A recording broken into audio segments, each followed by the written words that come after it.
حضرت عائشہ خود گواہی دیتی ہیں سب سے زیادہ حضور حضرت فاطمہ سے پیار کرتے ہیں. چھوٹی عمر تھی تو جناب خدیجہ، ذرا انداز دیکھیے گا بیٹی کی محبت کا.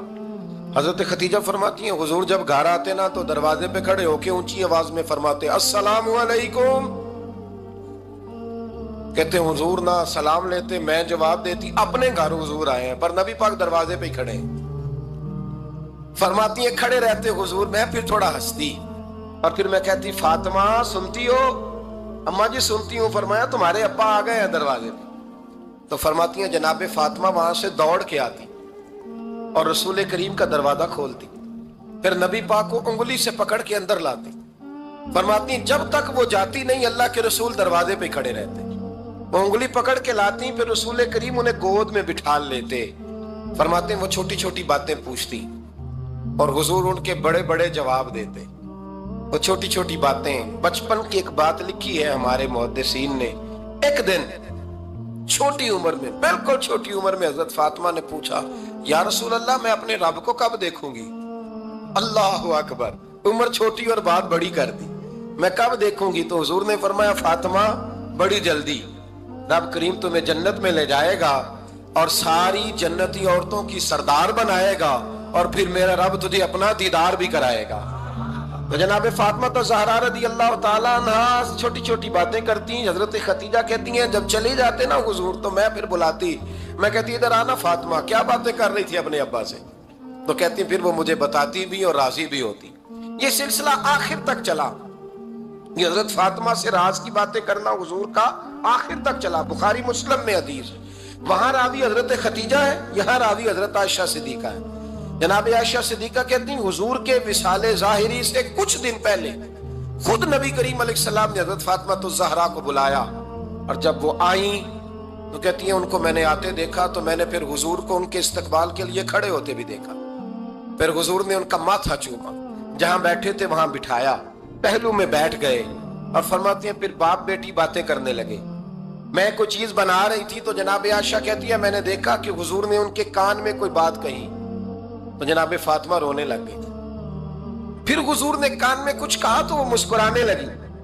کہتی ہیں حضور وہ بات کر کے تشریف لے گئے، فاطمہ ابھی بیٹھی تھی، میں آئی، میں نے آ کے کہا کہ فاطمہ بتاؤ نبی کریم علیہ الصلوۃ والسلام نے آپ سے کیا کہا؟ کبھی ہنستی تھی کبھی روتی تھی. تو فرمایا حضور نے منع کیا ہے، یہ میرا اور میرے نبی کا راز ہے، میں حضور کی حیات ظاہرہ میں یہ بات کسی کو بتا نہیں سکتی.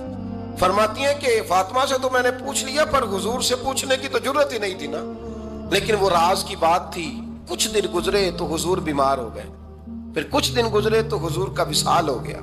فرماتے ہیں کچھ عرصے کے بعد میں سیدہ فاطمہ الزہرا سے ملی تو میں نے کہا فاطمہ وہ بھید کھول تو دے، آج تو کھول دے وہ راز کیا تھا.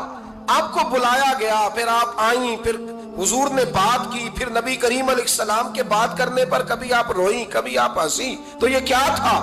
تو کہتی ہیں جناب فاطمہ پھر رونے لگی، کہنے لگی ہاں اماں جی اب میں پردہ کھول دیتی ہوں، اب میں راز بتا دیتی ہوں. حضور کا وصال ظاہری ہو گیا. فرمانے لگی مجھے حضور نے بلایا اور میرے کان میں فرمانے لگے فاطمہ وقت تھوڑا رہ گیا ہے، اب تیرے والد نے جانے کا پروگرام بنا لیا ہے، اب نہ ٹائم آ گیا ہے بچھڑنے کا. فرماتی ہیں جب میں نے یہ بات سنی تو میں رو پڑی، حضور آپ بچھڑ جائیں گے؟ کہتی ہے میں روئی. ذرا حدیث کے جملوں پہ غور کرنا. ماتی تھوڑی دیر گزری تو حضور نے میرے کان میں کہا فاطمہ پتر رو نا، بیٹے رو نا، میرے جانے کے بعد جو سب سے پہلے میرے پیچھے آ کے مجھے ملے گی نا بیٹی وہ تو ہی ہوگی. اللہ کرے میں سمجھا سکوں آپ کو بات. جب کہا نا کہ میں وصال کروں گا تو رو پڑی، اور جو کہا نا میرے بعد تیرا بھی جلدی وصال ہو جائے گا تو حضرت فاطمہ نے ہنسنا شروع کر دیا. کیا پیار ہے میرے محبوب علیہ الصلوۃ والسلام کے ساتھ جناب فاطمہ کا. ان کے وصال کی خبر سنی تو رو پڑی اور اپنے کی سنی تو ہنس پڑی.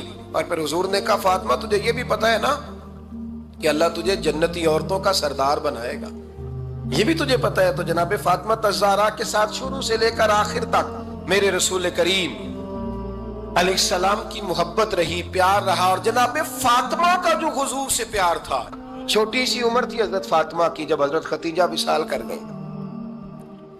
تو کسی نے کہا فاطمہ سب سے پہلے گھر سے کب نکلنا ہوا؟ تو بخاری مسلم میں حدیث ہے، اللہ کے نبی نا بیت اللہ شریف کے سامنے سجدے میں تھے تو ابو جہل کو شرارت سوجی، شرارت۔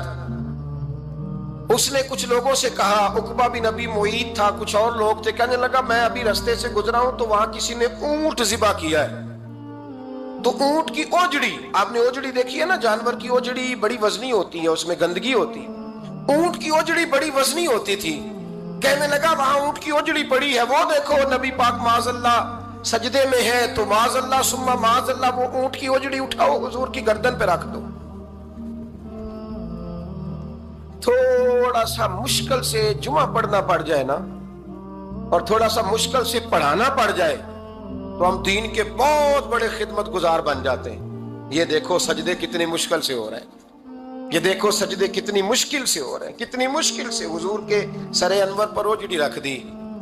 یہ وہ وقت ہے کہ نہ تو چچا ابو طالب ہیں جو پہنچ جاتے ہیں، نہ جناب ختیجہ ہیں جو بندوبست کرتی، تو کسی نے نا جناب ختیجہ کے دروازے کے سامنے منہ کر کے کہا کہ محبوب کے گھر والوں حضور کے سر اقدس پر اوجڑی رکھ دی ہے کسی، اور حضور سر اقدس اٹھاتے ہیں تو تکلیف محسوس کرتے ہیں۔ جناب فاطمہ کہتی پہلا دیہڑا تھا جب میں چہرے پہ کپڑا ڈال کے نا تو اپنے بابا کے لیے نکلی، فرماتی پہلا دن تھا، میں حرم کعبہ میں پہنچی، حضور کو سجدے میں دیکھا تو چھوٹے چھوٹے ہاتھوں سے میں نے اوجڑی نیچے گرائی، حضور بولے کچھ نہیں، نہ میں نے کوئی بات کی، میں نے حضور کی انگلی کو تھاما اور میں کنویں پہ لے آئی، حضور بھی نہیں بولے، جناب سیدہ فرماتی میں بھی نہیں بولی، حضور بیٹھ گئے اور میں کنویں سے پانی نکالنے لگی، میں حضور کی زلفیں دھوتی جاتی اور حضور روتے جاتے، زلفیں دھوتی جاتی اور حضور روتے جاتے۔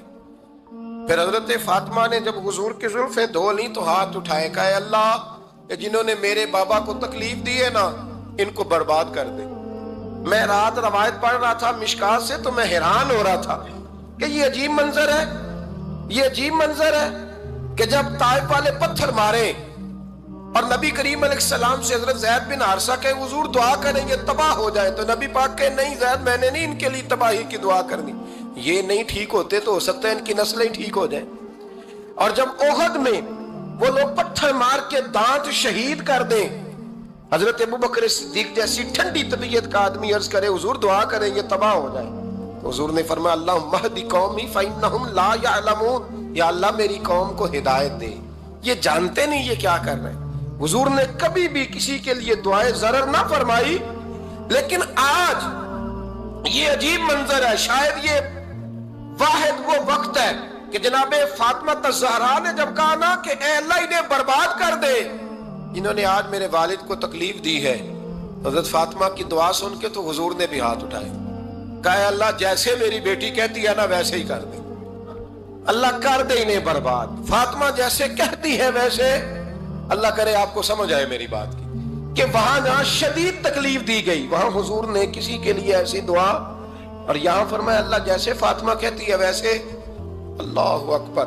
حضرت عبداللہ ابن مسعود کہتے ہیں کہ وہ دعا بھی میں نے سنی، اور پھر میں نے ان سب لوگوں کو جن کے لیے جناب سیدہ نے دعا کی تھی ان سب کو پھر میں نے بدر میں کٹتے ہوئے بھی دیکھا، میں نے ان کی لاشوں پر گھوڑے چلتے ہوئے بھی دیکھے، پھر میں نے دیکھا کہ صحابہ انہیں گھسیٹ کر کنووں میں ڈال رہے تھے، میں غور سے دیکھ رہا تھا اور ان کے چہرے پہچان رہا تھا، تو مجھ سے کسی نے کہا عبداللہ تم کیا غور کر رہے ہو؟ تو میں نے کہا میں غور کر رہا ہوں یہ وہی ہیں سارے جن کے لیے سیدہ فاطمہ نے دعا کی تھی کہ یہ برباد ہو جائے، یہ وہی ہے میرے رسول کریم علیہ السلام کی ہر تکلیف کو جناب فاطمہ نے اپنی تکلیف سمجھا، ہر تکلیف کو۔ حضرت فاطمہ الزہرا کا کمال یہ ہے کہ انہوں نے میرے محبوب کا دکھوں میں ساتھ دیا، حضور کی تکلیف پر وہ تکلیف میں آتی، پریشان ہوتی۔ یہاں سے بات چلی 4-5 سال عمر مبارک تھی، حضرت فاطمہ کی کل عمر 29 سال ہوئی ہے۔ حضور کی عادت مبارکہ تھی جب سفر پہ تشریف لے جاتے تھے تو سب سے آخر میں سیدہ فاطمہ کے گھر جاتے، واپس آتے تو سب سے پہلے سیدہ فاطمہ کے گھر جاتے۔ مولا علی کہتے ہیں ایک دن میں نے عجیب نظارہ دیکھا، نبی کریم علیہ السلام سفر سے واپس آنے والے تھے، میں نے حضرت فاطمہ کو اطلاع دی کہ حضور آج پہنچ جائیں گے، تو انہوں نے گھر سارا صاف کیا، سجایا، سنوارا، کھانا پکایا، لیکن فرماتی ہیں جیسے ہی حضور اندر داخل ہوئے نا گھر کے، جناب فاطمہ نے حضور کا چہرہ دیکھا تو ہاتھ پکڑ کے چومنے لگی، اور کہتے ہیں جب انہوں نے سر اٹھایا تو ان کا چہرہ سارا آنسوؤں سے بھرا ہوا تھا۔ رسول کریم نے بیٹی کے سر پہ ہاتھ رکھا، بٹھا لیا، فرمایا فاطمہ بیٹے رونے والی تو بات کوئی نہیں تھی، کیوں رو پڑی ہو؟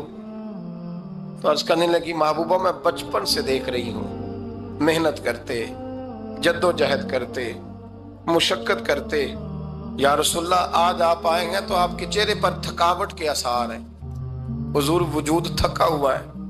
یا رسول اللہ میں نے ساری زندگی آپ کو کام کرتے دیکھا ہے، مدینے والے حبیب مجھے بتا تو صحیح کام کب تک کرنا ہے؟ کوئی وقت آئے گا جب آپ کی کمر بھی بستر سے لگے، کوئی ٹائم آئے گا آپ گھر میں بیٹھیں من پسند غذائیں کھائیں، حضور کب تک یہ جد و جہد کرنی ہے، کب تک یہ کام ہوگا؟ جناب فاطمہ فرماتی حضور نے میرے آنسو پوچھے۔ مولا کائنات شیر خدا فرماتے ہیں نبی کریم علیہ السلام فرمانے لگے فاطمہ تیرے باپ کی ڈیوٹیاں بڑی زیادہ ہیں، جب تک دنیا کے آخری کونے تک دین نہیں پہنچ جاتا، اور جب تک اینٹیں اور پتھر بھی میرے دین کا پیغام سن نہیں لیتے، اتنی دیر تک تیرا باپ جد و جہد کرتا ہی رہے گا۔ تو جناب فاطمہ نے وہ سارے رنگ دیکھے رسول کریم علیہ السلام کی حیات مبارکہ کے، پھر یہ ساری کیفیت جب دیکھی نا کہ حضور اتنی محنت کرتے ہیں، تو پھر جناب فاطمہ کو میرے نبی کی امت سے پیار بڑا ہو گیا صلی اللہ ہو۔ سمجھیے گا اس بات کو، امت مسلمہ سے حضرت فاطمہ کو بڑا۔ امام حسن کہتے ہیں میری اماں سارے کام کرتی تھی گھر کے، میرے رسول کی شہزادی کو چھالے پڑ جاتے، کچا مکان جناب فاطمہ جناب فضا کی لونڈی تھی، ان سے مٹی منگاتی اور گھر میں لیپا پوتی کرتی، پھر جھاڑو دیتی۔ امام حسن اور حسین کے درمیان پورے سال کا فرق نہیں، 11 مہینے کا فرق، دونوں بچوں کو سنبھالتی۔ جناب علی کی والدہ حضرت فاطمہ بنت اسد بوڑھی تھی، جناب فاطمہ وہ کھول کے نوکری کرتی کہ حضرت فاطمہ بول پڑتی، حضرت فاطمہ بنت اسد بول پڑتی، کہتی بیٹے فاطمہ میرا اتنا نہ خیال رکھا کر، تیرے اپنے بھی بچے ہیں۔ جناب فاطمہ فرماتی آپ صرف علی کی ماں تو نہیں نا، آپ میری بھی تو ماں ہے نا۔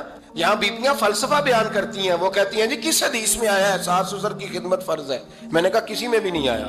ہم کیا کہہ رہے ہیں؟ کسی میں بھی نہیں آیا، لیکن یہ تو آیا ہے نا کہ شوہر راضی ہو تو اللہ راضی رہتا ہے۔ تو اگر شوہر ماں باپ کی خدمت سے راضی ہوتا ہے تو کرو خدمت، اس کو تو راضی کرنا ہے نا، اس پر تو توجہ دو۔ حضرت فاطمہ پھر چکی پیستی، چکی چکی، یہ آسان جملہ نہیں، کہہ جاتے ہیں ہم، سن لیتے ہیں آپ، چکی پیس کر، جو پیس کر اس کا آٹا بنانا، پھر بچوں کے لیے کھانا پکانا۔ پھر ایک دن کہنے لگے علی آپ کی آمدن تھوڑی ہے، خرچے زیادہ، چرخہ نہیں لا دیتے؟ فاطمہ کیا کرو گی؟ فرمایا تھوڑا سا سود بنا لیا کروں گی، تم بیچ آیا کرنا، چلو میں تھوڑا ہاتھ بٹاؤں گی۔ یہ ساری ڈیوٹیاں کر کے حضرت حسن فرماتے ہیں پھر عزت والے رسول کی عزت والی بیٹی، پھر شانوں والے نبی کی شانوں والی بیٹی، پھر پاک محبوب کی پاک شہزادی، ساری ڈیوٹیاں کر کے رات کو مولا علی سے کہتی اگر آپ اجازت دیں تو اللہ کو راضی نہ کر لوں؟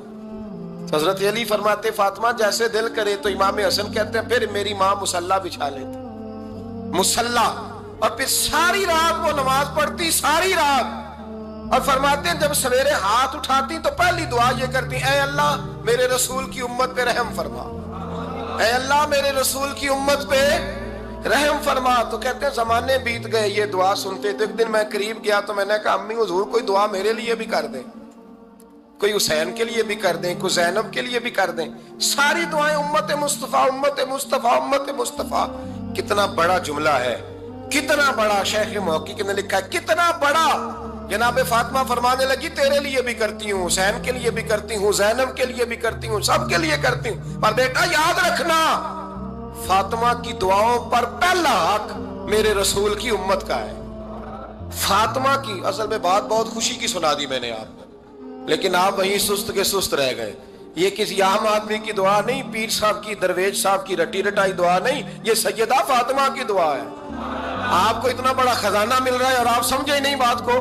حضرت فاطمہ فرمانے لگی میری دعاؤں پر سب سے زیادہ حق میرے رسول کی امت کا ہے، تو میں یہ حق ہمیشہ ادا کرتی رہوں گی، میں انہیں دعائیں ہمیشہ دیتی رہوں گی۔ حضرت فاطمہ بڑا پیار کرتی ہیں. امام حسن کہتے ہیں کہ ایک پورا دن گزر گیا, کھانے کو کچھ نہ ملا. اگلی شام آ گئی تو چند روٹیاں کھانے میں ملیں. جوں لائے حضرت علی, جناب فاطمہ نے پیس کے روٹی پکائی. فرماتی ہیں سب کو کھانا کھلا دیا تو اپنی روٹی آپ نے رکھ لی. جب آپ کھانا کھانے لگی, کھانے پر ہاتھ ہی رکھا تھا کہ دروازے پر کسی نے صدا دی. تو کہتے ہیں بولنے والے کے لفظ بڑے عجیب تھے. جس نے صدا دی نا اس کے لفظ بڑے عجیب تھے. کہنے لگے اور رسول اللہ کی بیٹی, میں 2 دن سے فاقے میں ہوں, تو مجھے پتا ہے اس گھر سے روٹی ضرور ملے گی. جناب فاطمہ نے نہ کھانا اٹھایا. امام حسن کو کہنے لگی بیٹے دے آ. جناب حسن کہتے ہیں مجھے بڑی تکلیف ہوئی. ہم سب کھانا کھا چکے تھے, مولا علی بھی کھا چکے تھے, صرف میری اماں نے نہیں کھایا تھا. ماں اور بیٹے کا پیار, اور پھر حسن حسین اور سیدہ کا پیار.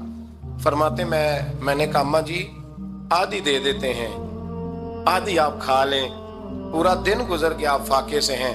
تو کہتے ہیں حضرت فاطمہ نے میرے سر پہ ہاتھ رکھا, پھر میرا ماتھا چوما. کہنے لگی بیٹا تو نے اس کی آواز نہیں نہ سنی جس نے صدا لگائی. اس نے نہ تو علی سے بات کی نہ تیرے ساتھ بات کی, اس نے تو کہا رسول اللہ کی بیٹی. تم نے صدا نہیں نہ سنی, اس کے لفظ کیا ہے, اس نے تو میرے ساتھ بات کی. اور پھر فرمایا بیٹے میں 1 دن سے فاقے میں ہوں, وہ 2 دن سے فاقے میں. میرا 1 دن گزارا اور ہو جائے امت کے ساتھ. ایک دن نا ایک نبی پاک کی بارگاہ میں شخص آیا, اس نے کلمہ پڑھا. قبیلہ بنو سلیم سے اس کا تعلق تھا. نبی کریم علیہ السلام نے اس سے اس کی مالی حالت پوچھی. تو عرض کرنے لگا یا رسول اللہ صلی اللہ علیہ وسلم میرے قبیلے میں 3000 لوگ ہیں اور سب سے غریب میں ہی ہوں. نبی کریم صلی اللہ تعالی علیہ وسلم نے فرمایا اس کی مدد کرو بھائی. حضرت سعد بن عبادہ اٹھے تو انہوں نے نا اس کو کہا کہ میری اونٹنی باہر کھڑی ہے, تو یہاں سے اٹھ کے چل, میں اونٹنی تجھے دیتا ہوں. مولا علی شیر خدا اسی وقت اٹھے اور آپ نے اپنے سر سے امامہ شریف اتارا. فرمایا میں نے کل ہی خریدا ہے, یہ میں تمہیں تحفے میں دیتا ہوں. حضور نے نا حضرت سلمان فارسی کی ڈیوٹی لگائی. فرمایا اسے سواری بھی مل گئی, کپڑے بھی مل گئے, اس کے کھانے کا بندوبست کر, پتہ کر کس گھر میں کھانا ہے تو لا. حضرت سلمان فارسی کہتے ہیں میں گلی میں نکلا تو پہلی نظر میری سیدہ فاطمہ کے دروازے پہ پڑی. میں نے دستک دی, سیدہ فاطمہ اندر سے بولی کون ہے؟ میں نے کہا میں غلام سلمان فارسی. جناب فاطمہ تزارہ سے میں نے عرض کی ایک بندہ آیا ہے, کلمہ پڑھا ہے, اور وہ کہتا ہے 3000 آدمی میرے قبیلے میں ہیں اور سب سے غریب میں ہوں. تو اماں جی اس کو مولا علی نے امامہ دے دیا ہے اور حضرت سعد بن عبادہ رضی اللہ تعالیٰ عنہ نے اونٹنی دے دی ہے. اب وہ حضرت فاطمہ فرما سکتی تھی کہ جب شیر خدا نے دے دیا ہے تو ہمارا تو حصہ پڑ گیا. تو فرمانے لگی بھئی میرے ساتھ کیا مطالبہ ہے بتاؤ, جلدی کرو. کہا کھانا نہیں کھایا اس نے. تو آپ فرمانے لگی کھانا دیتے ہیں. حضرت سلمان فارسی کہنے لگے اماں جی کھانے میں کیا ہے؟ تو کہنے لگی کچھ بھی نہیں, 3 دن ہو گئے حسن حسین نے روٹی نہیں کھائی, پر بڑا کچھ ہے میں دیتی ہوں. کہتے میں سوچ میں پڑ گیا کہ انہوں نے 3 دن سے نہیں کھایا, پھر بھی بڑا کچھ ہے. پھر بھی ہم نے نا جو کھایا ہے اور باقی کا سالن فریج میں رکھا ہے, پرسوں والا بھی فریز ہوا پڑا ہے, شام کی سبزی آ گئی. کسی نے پوچھا حال کیا؟ کہتا سب سے غریب میں ہی ہوں, بڑا ماڑا بندہ ہوں, رو پڑیں گے پریشان. کہا بچوں نے 3 دن سے روٹی نہیں کھائی, پر سلمان بڑا دیا ہے میرے اللہ نے, بڑا کچھ ہے. تو کہا اماں جی پھر کرنا کیا ہے؟ فرمایا تو ٹھہر نا میں بتاتی ہوں. کمبل پڑا تھا, بسترا سمجھ لیں, موٹا اوڑھنے کا, کھدر کا. حضرت فاطمہ جلدی سے لائیں. فرمانے لگے یہ پکڑو اور دیر نہ کرنا. یہ ہماری گلی کے کونے پہ نا 2-4 گھر چھوڑ کے تو ایک یہودی ہے, اس کا نام شمعون ہے. وہ اس طرح کی چیزیں گروی رکھ کے یا خرید کے نا تو پیسے بھی دے دیتا ہے, جوں بھی دے دیتا ہے, گندم بھی دے دیتا ہے, سرکہ اور کھجوریں بھی. اسے دے آ, اور وہ جو سامان دینا وہ میرے پاس لا, اور لا کے مجھے دے تاکہ میں جلدی سے اس آدمی کے لیے بندوبست کروں. پتہ نہیں بیچارہ کتنے دنوں کا بھوکا ہے, پتہ نہیں بیچارہ کتنے, اپنے بچوں نے 3 دن سے روٹی نہیں کھائی, لا نہ ذرا.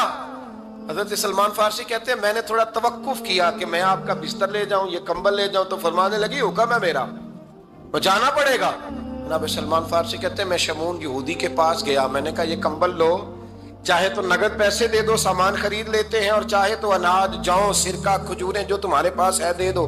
وہ کہنے لگا یہ کس کا ہے؟ بڑا شاندار ہے, بڑا خوشبو والا ہے. تو کہا یہ مولا علی کے گھر سے آیا ہے, پاک بی بی نے دیا ہے کہ اس کو گروی رکھ لو اور مہمان کے لیے کچھ دے دو. کہا مہمان کون سا؟ کہنے لگے حضور کے پاس آ کے ایک شخص نے کلمہ پڑھا ہے اور وہ مسلمان ہوا ہے اور وہ غریب ہے, اس کو روٹی دینی ہے.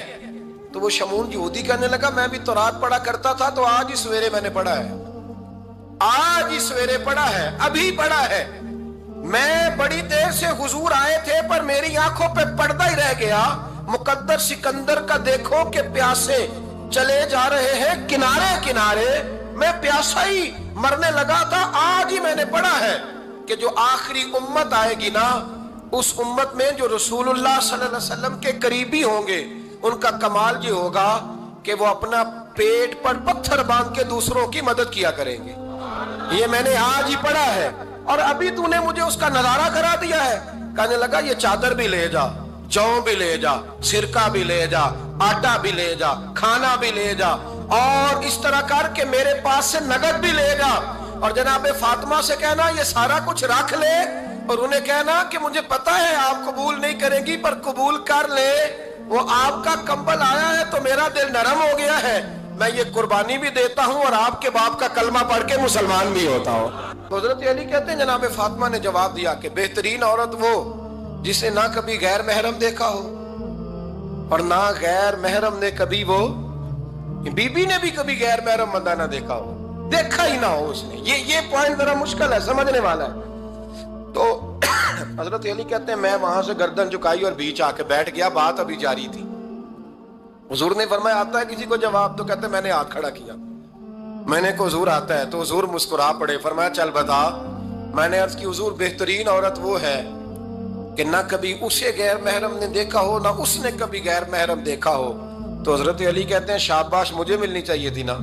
حضور مسکرا پڑے, کہنے لگے میں نے تو پہلے ہی کہا ہے فاطمہ تو بدعت منی, فاطمہ میرے جگر کا ٹکڑا ہے, میں نے تو بڑا پہلے کہہ دیا ہے. تو کہتے ہیں صحابہ میری طرف دیکھنے لگے کہ یہ تو تعریف فاطمہ کی ہونے لگ گئی ہے. تو میں نے کہا کیا کریں, اس محبوب کو بتایا ہے جس کے لیے اللہ نے کوئی پردہ رکھا ہی نہیں, سارے پردے کھول دیے. حضرت فاطمہ کے وصال کا وقت آیا, انتقال کا, تو حضرت اسماء بنت امیس کو بلایا اور بلا کے فرمانے لگی تو مجھے غسل دینا اور سوائے میرے شوہر مولا علی کے کسی اور سے مدد بھی نہ لینا. اور فرمانے لگی میں نے حبشہ کے بارے میں سنا ہے کہ وہاں جب بیویوں کا جنازہ اٹھتا تھا تو وہ لوگ چارپائی کے اوپر یوں کر کے اس طرح کر کے لکڑیاں لگاتے تھے, نیچے باندھ لیتے تھے اور لکڑی میں لچک ہو تو اوپر جا کے پھر اس کو باندھ دیتے تھے تو پردہ بن جاتا تھا.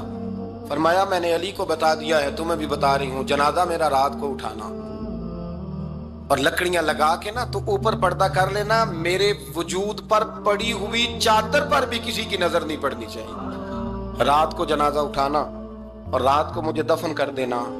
مدینہ منورہ میں حضور کے وصال ظاہری کے 6 ماہ بعد جناب فاطمہ الزہرا کا جنازہ اٹھا تو مسجد نبوی شریف سے ایک شخص اپنی داڑھی آنسوؤں سے بھگوتا ہوا نکلا. حضرت ابوبکر صدیق نے کھڑا کر کے پوچھا کیوں نبی پاک کے چچا عباس روتے کیوں ہو؟ حضرت عباس کہنے لگے پہلے حضور گئے تھے, اب نبی پاک کی تصویر بھی چلی گئی. کیا ہوا؟ کہ جناب فاطمہ کا وصال ہوا. پھر سے ایک دفعہ مدینے میں رات آئی, پھر سے شام ہوئی, پھر سے جنازہ اٹھا.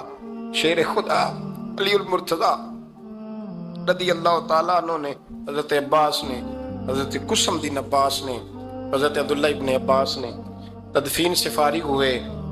ایک روایت ہے کہ حضرت عباس نے جنازہ پڑھایا اور ایک مستند روایت ہے کہ حضرت ابوبکر صدیق نے جنازہ پڑھایا. اور جب جنازہ پڑھا کر کے باہر نکلے تو حضرت علی شیر خدا کی آنکھوں میں آنسو تھے. اتنے کالی روتے کیوں ہو؟ فرمانے لگے صرف فاطمہ نہیں گئی, مصطفیٰ کریم کی امت کے لیے دعائیں کرنے والا ایک بڑا ہاتھ رخصت ہوا ہے. ایک بڑا ہاتھ جناب فاطمہ الزہرا نے 29 سال کی عمر مبارک گزاری. میں نے پہلے بھی ایک دفعہ یہ موضوع بیان کیا تھا تو میں نے بات کر دی تھی, کیونکہ میں نے نہیں کی, وہ بات کسی اور کی ہے, کرنی بڑی ضروری ہے. علامہ اقبال کہنے لگے, اسرار بے خودی میں لکھنے لگے کہ فاطمہ جو تو نے کیا ہے وہ کوئی نہیں کر سکتا.